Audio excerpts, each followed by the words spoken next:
subi une tension au niveau des effectifs du personnel de conduite depuis notamment la période Covid, qui est venue accentuer déjà les tensions dans notre profession, dues notamment au vieillissement de nos conducteurs, la pyramide des âges. Et donc un certain nombre d'entre eux ont souhaité pendant le Covid arrêter ou se reconvertir sur d'autres activités. Il faut savoir aussi une chose, que les délais de préavis lorsqu'on enregistre une démission est très court, puisqu'il est de 15 jours. Donc, et que donc pour pouvoir conduire un autocar, il faut être détenteur du permis D. Donc on ne peut pas trouver un remplaçant comme ça du jour au lendemain, quasiment au pied levé, pour remplacer.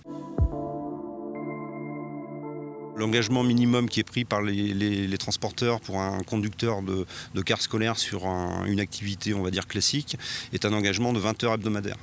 Donc effectivement, on est encore loin d'un 35 heures, mais on travaille pour augmenter ces volumes horaires, notamment en essayant de travailler sur les enchaînements de services. Donc ça implique un travail des organisateurs, mais aussi de l'éducation nationale sur les horaires d'entrée et de sortie des élèves, qu'on pourrait peut-être parfois à 5-10 minutes près, en les décalant, peut-être enchaîner un service supplémentaire, ce qui apporterait 1 heure ou 2 de travail supplémentaire à nos conducteurs.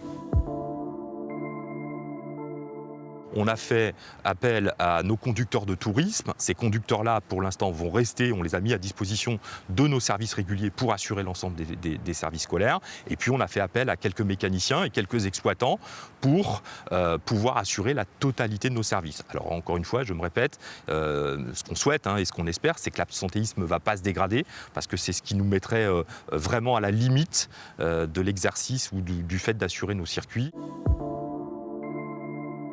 Il y a plusieurs leviers d'action. Il y a la revalorisation sur le plan des rémunérations. L'âge pour l'accès au métier vient de passer à 18 ans, alors que précédemment on était à 21 ans. Donc on espère là aussi pouvoir